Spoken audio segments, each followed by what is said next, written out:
Hi, I am Lily from Easy English.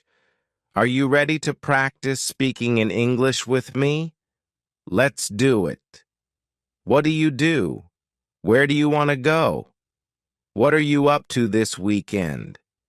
Could you answer these questions in English? In today's English lesson, you will practice speaking with me about 7 of the most common conversation topics in English.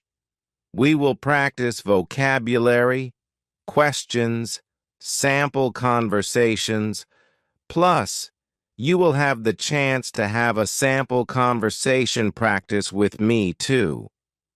Over the past year, I have made 7 Speak With Me lessons, and today I have combined them all in a very useful lesson where you can practice them for the next 2 hours.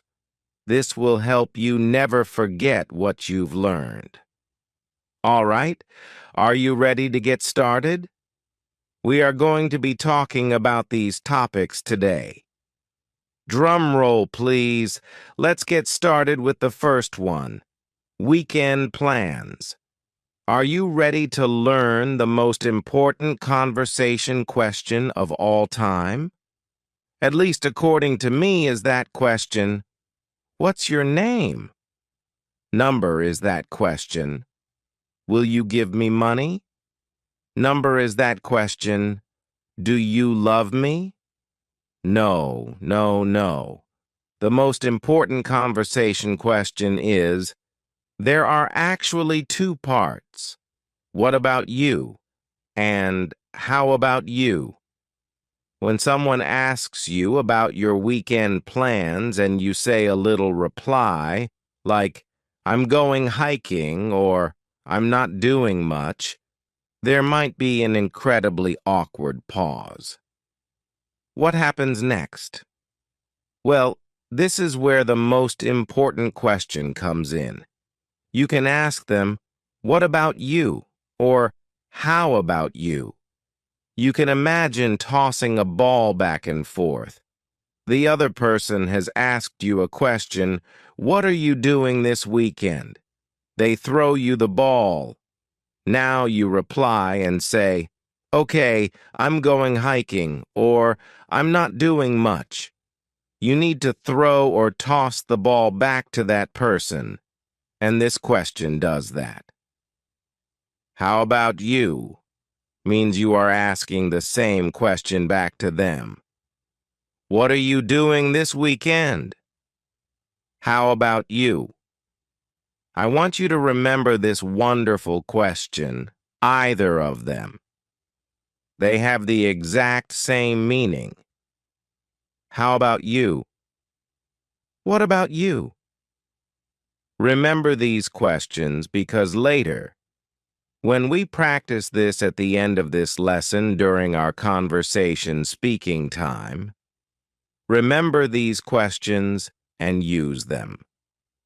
All right, let's go to some common vocabulary that you can use to talk about weekend plans. Brunch. Many Americans love brunch. The word brunch is a combination of breakfast and lunch, and that's because we usually eat this on the weekends. Maybe a Saturday morning or Sunday morning between 10 a.m. and 2 p.m. It's a time when you could eat either breakfast or lunch, and it's usually a long social event. You might go out to brunch with your friends or have your friends over to your house to eat brunch. My friends and I are meeting at our favorite brunch spot on Sunday. It's a restaurant where you can eat breakfast-type foods, usually with some alcoholic drink like a mimosa or something with fruit in it, or maybe some champagne in the morning. You can eat this in the company of your friends. Another common weekend word is social butterfly. A social butterfly refers to someone who makes a lot of plans. They are flying around from one event to another activity. They're always doing things, usually involving lots of other people. They are a social butterfly. If you are a social butterfly, probably the year 2020 with lockdowns and all of these things was really difficult for you because you love to get together with other people and always be active. We can use this in a sentence like this. My friend is a social butterfly. She has invitations to 3 brunches and 4 afternoon teas. Amazing! What if you are not a social butterfly? What if you are the opposite? Are you an unsocial caterpillar? No, it means you are a homebody. Your body likes to stay at home. I'm a homebody. She's a homebody. Someone who is a homebody enjoys doing things slowly and staying at home. They feel most comfortable in a comfortable place at home. You could say, my friend is a social butterfly, but I'm more of a homebody. When I get together with friends, I would rather have dinner at my house and then play games here. I think this is true for me personally. As I get a little bit older, I prefer these kinds of intimate group settings instead of lots of people. I prefer just a couple of friends at home, maybe having a bonfire outside, roasting some food or some marshmallows. In this intimate setting, I enjoy doing activities at home more often than when I was a little bit younger. To stay in, unfortunately, that has been probably a lot of our weekend plans for the past year, and it means that you're just going to stay at home. It doesn't mean you're going to do nothing. It just means you're not going to go anywhere. I'm going to stay in, you might say. It's supposed to be cold and rainy this weekend, so I'm just going to stay in and read a book. Or, I'm just going to stay in and do some things around the house. To binge watch. This means that you watch a lot of movies or TV shows, usually back-to-back without stopping. Several hours, maybe you watch 4 seasons of a TV show in one day. This is binge watching. You are watching a lot. This expression comes from a term we usually use with alcohol, to binge drink. This means that you drink a lot of alcohol at one time, which is not a very healthy thing to do. But when we say to binge drink, that has the same idea. You're doing a lot back to back. Or you could binge watch TV. You might say, last weekend my husband and I binge watched all of the Star Wars movies. This isn't true when you have young children. You do not have time to binge watch TV. But you might say this about your life. I binge watched that new TV show that just came out. Our final expression that you can use to talk about your weekend plans is to catch up on some chores. This phrasal verb, to catch up on, is a beautiful phrasal verb that you can use to talk about some necessary activity that you haven't done for a while. And now there's more and more and more, and you need to finish all of this. We can imagine laundry, dishes, sweeping, cleaning, maybe some home repairs, tidying up, maybe even yard work. If you don't do those things for 1 or 2 weeks, there are so many you have to do. That means you need to catch up. You need to do what you haven't done for a while. You need to catch up on some chores. And chores are just those activities that I mentioned. Laundry, dishes, these necessary activities that involve cleaning up, helping to make your home a wonderful place to live. Maybe this weekend you just need to catch up on some chores. You might say, I was so busy all week and finally I'm going to catch up on some chores this weekend. Maybe not very fun, but when your house is clean, it feels good.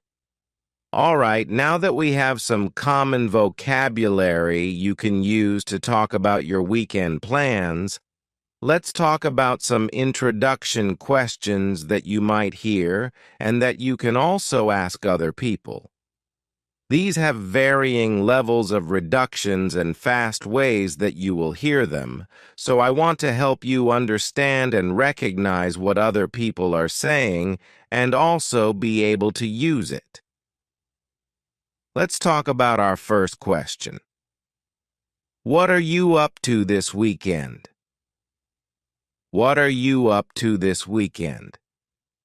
You might know the expression, what's up? This just means, how are you?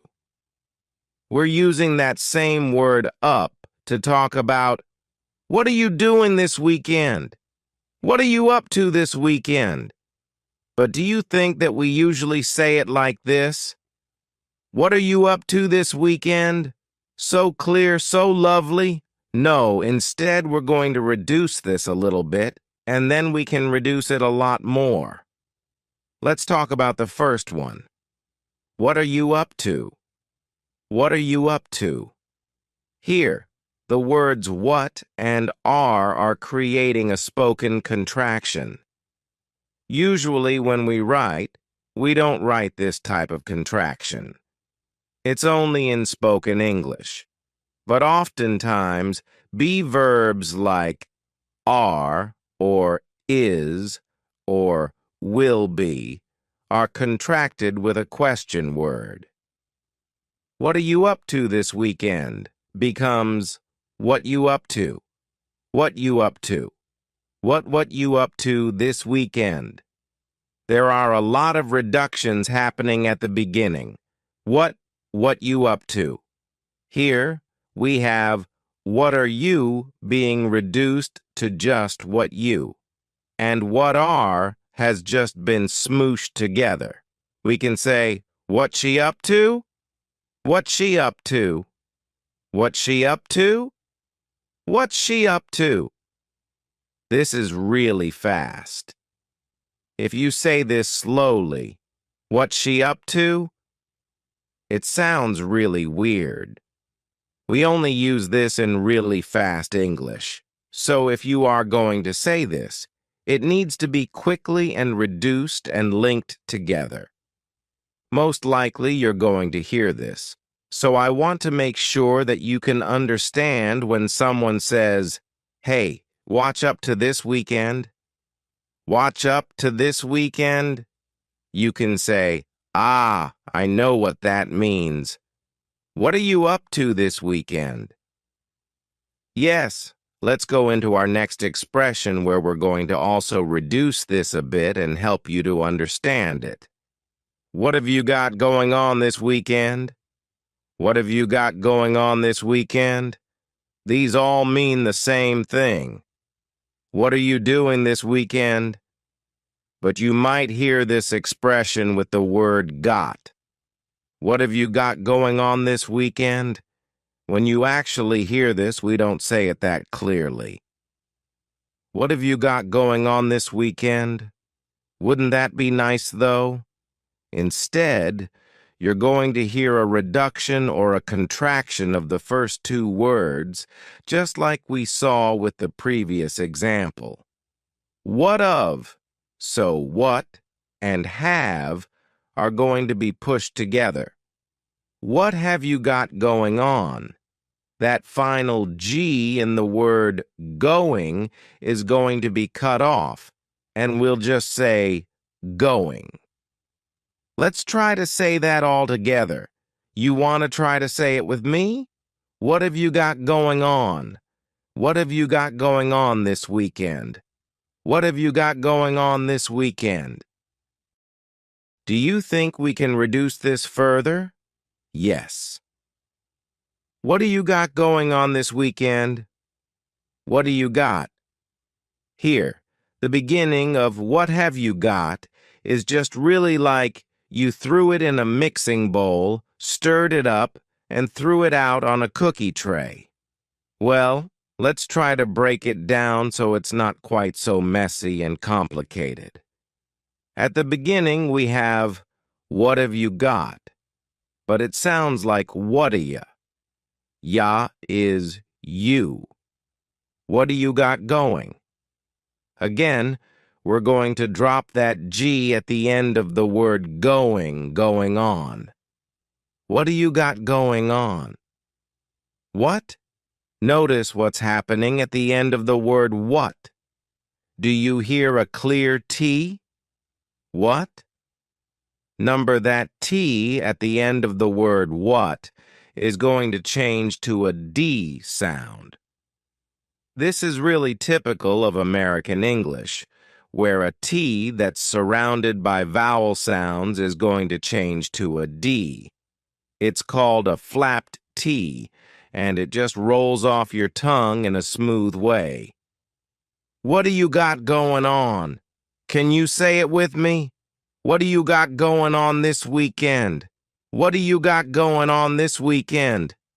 All right, let's go to our last question. You doing anything fun this weekend? You doing anything fun this weekend? What's happening at the beginning of this question? Should there be another word? Yes.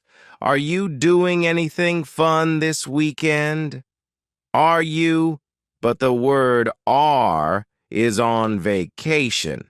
It's just gone somewhere. So we're going to start this question with the word you. You doing anything fun this weekend? It makes the question seem a little more casual and less like an interrogation or like you're asking someone out on a date. It's just a casual question. You doing anything fun this weekend? But we can reduce this question. We're not going to reduce it an awful lot, but we will hear this reduced a little bit when we say, you doing anything fun.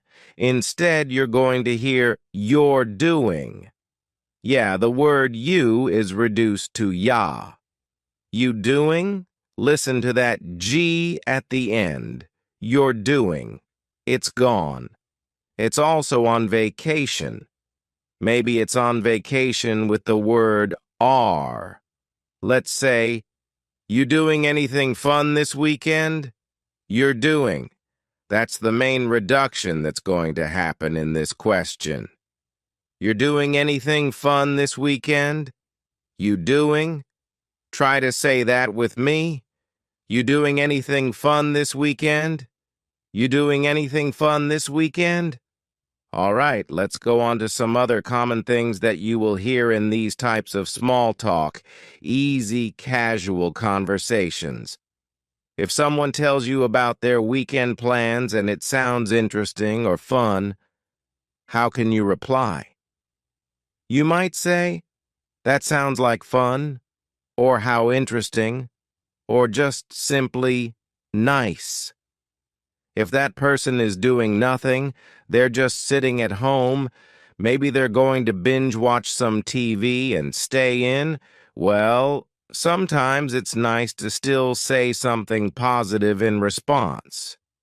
So, you might say, sometimes it's nice to do nothing. And that's true, especially if you've been doing a lot.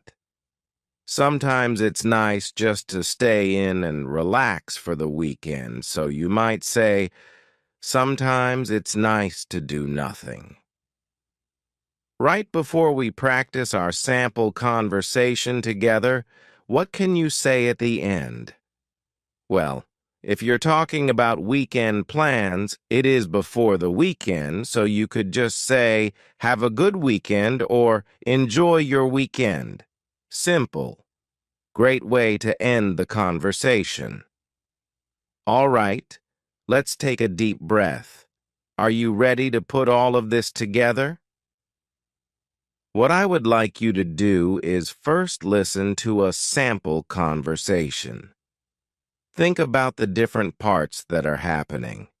You're going to hear our key beautiful question. What about you? How about you? You're going to also hear some of the key vocabulary that we talked about, and also just some of the questions, the introductory questions. What have you got going on this weekend? Great things like that we'll put together. Then, I'm going to put in some pauses, and it's going to be your turn to have the conversation with me. First, let's watch the conversation sample. Hey, what are you up to this weekend? Nothing much. I'm just going to stay in and catch up on some chores on Saturday. But on Sunday, I'm going to meet up with some of my friends for brunch. That sounds fun. Where's your favorite brunch spot? I usually go to Sunny Morning Cafe. What? What about you? What have you got going on this weekend? I'm a homebody, so I'll probably just read a book in my hammock. That sounds nice. Well, have a good weekend. Enjoy your book.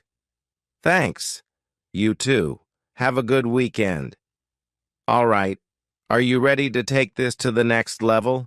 I'm going to be asking you a question and then pausing, and I would like you to reply in that pause. Take a moment. Tell me about your weekend plans. You can do it. Let's go.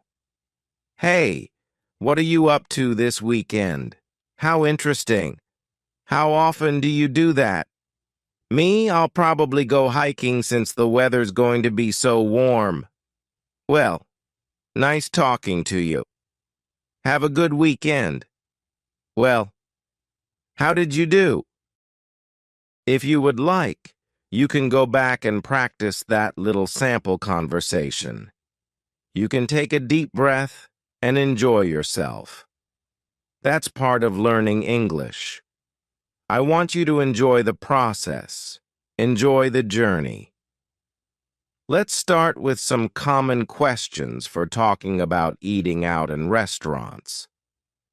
Since the pandemic began, a lot of restaurants have changed their service model, so these questions will cover eating in a restaurant, but also ordering food to go. I hope that these will help you in any situation that you're in. Let's start with our first question.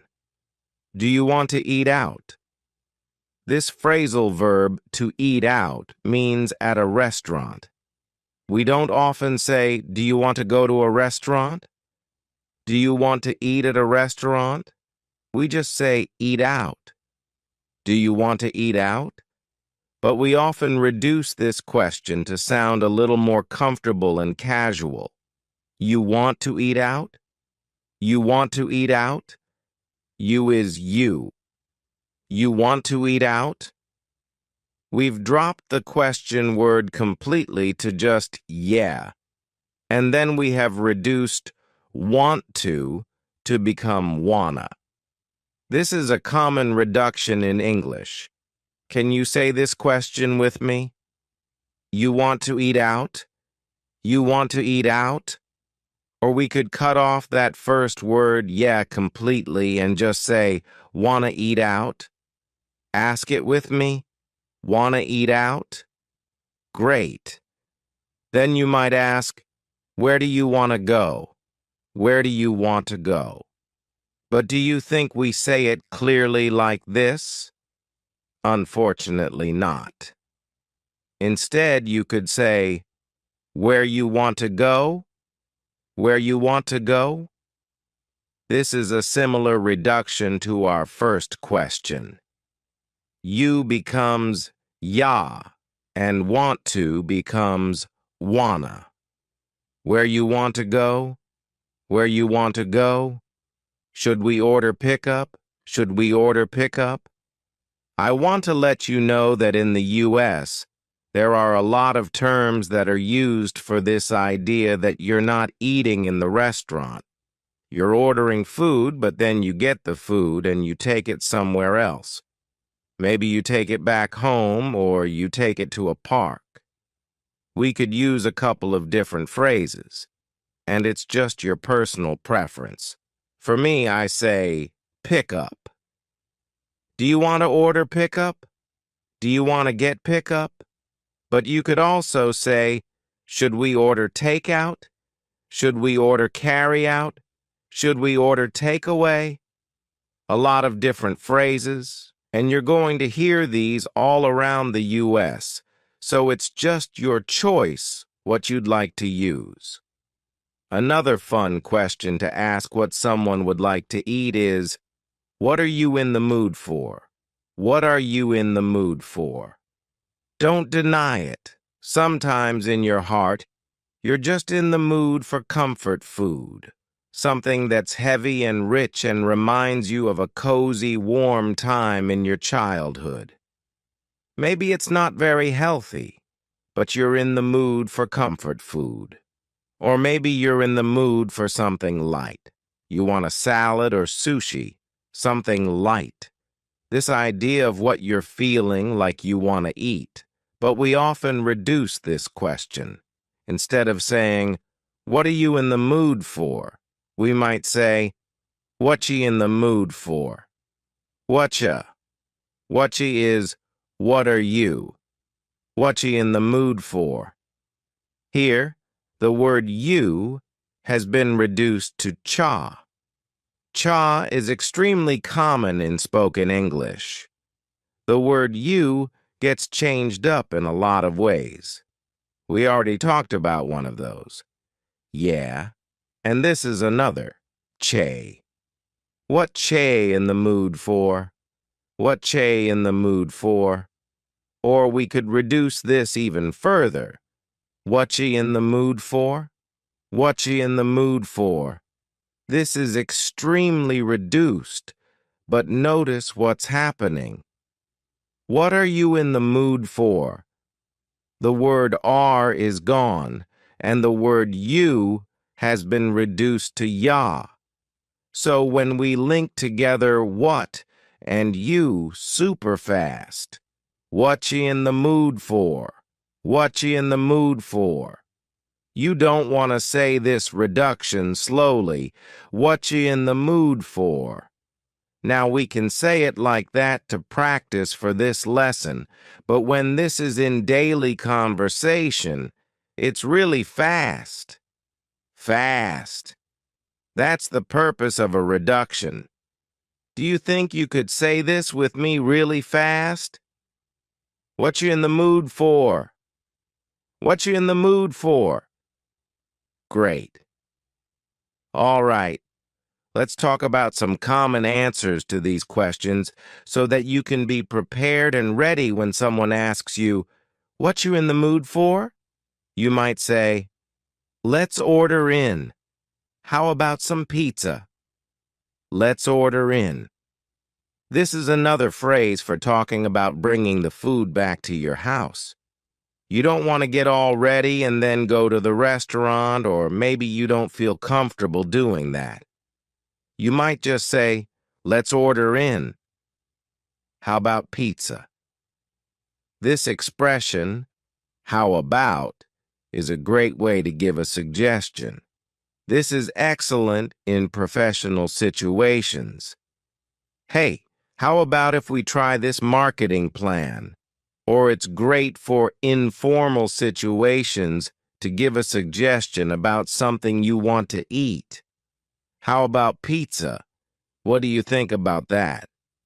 Sometimes this question is reduced and it sounds like this. How about pizza? How about pizza? The first A in the word about is gone. It's just missing. We say, how about pizza? Can you say that reduction quickly with me? How about pizza? How about pizza? Great. Or you could say, I'm feeling tacos. Does that sound good? You're giving your opinion. You'd like to eat tacos, but you also want to know what the other person wants. So you use a great question. Does that sound good? But we often reduce this a lot. Let's take a look at the first reduction. You might say, I'm feeling tacos, cutting off that G. I'm feeling tacos. How's that sound? How's that sound? Instead of, how does that sound? You can say, how's that sound? Can you say that quickly with me? I'm feeling tacos. How's that sound? I'm feeling tacos. How's that sound? Great. We can also reduce it and switch it up a little bit. I'm feeling tacos. That sound okay? I'm feeling tacos. That's what I want, but I want to know your opinion. Does that sound okay? Reduces to Z sound okay. Can you say it with me? I'm feeling tacos. Z sound okay? Great. A question because a lot of restaurants have changed over the last year, and you never know when a restaurant might be closed. It's a good question to ask. Is Ted's Cafe open? I would love to go there.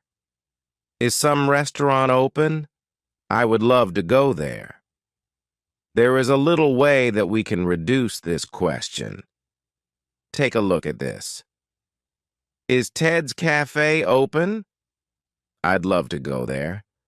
The word would becomes I'd.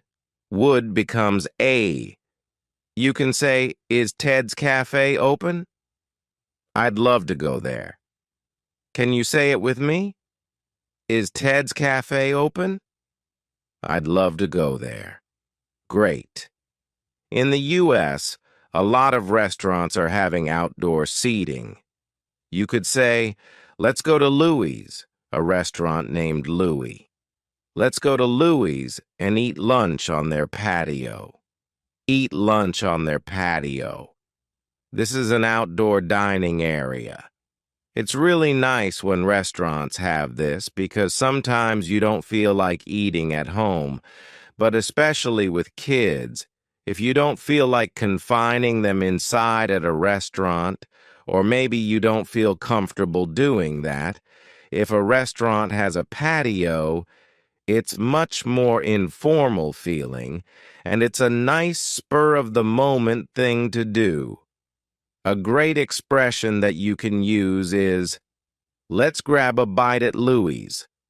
Let's grab a bite at Ted's Cafe. To grab a bite is usually a quick meal. It might be lunch. Usually it's not dinner because it's pretty quick, but it might just be a short experience. It's not a long dinner. It's not a big to-do. Let's grab a bite at Ted's Cafe because I have to go somewhere later. Can you say that with me? Let's grab a bite at Ted's Cafe. Let's grab a bite. Our final answer to the question, what do you want to eat, is, I know a place, or I know a spot that has great pasta. I know a place that has great pizza. I know a place.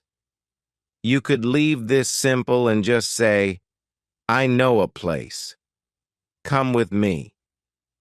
But if you want to be a little less mysterious, you could just say, oh, I know a place that has great pasta. Come with me and you've got to try it. This is kind of maybe an unknown restaurant location that not many people know about, and it's a great phrase to use. Oh, I know a place that you're going to love. Excellent. Are you ready to practice these? First, I would like you to watch this sample conversation between my husband and me as we talk about where we want to eat, what we want to eat. Think about those phrases. Notice the phrases that we use, and then after that, you're going to have a chance to speak out loud and practice it yourself. Let's watch the sample conversation. Hey, you want to grab lunch? Mark. Sure, but I only have time for a quick bite before my soccer game. What sounds good? Elisa. How about pasta?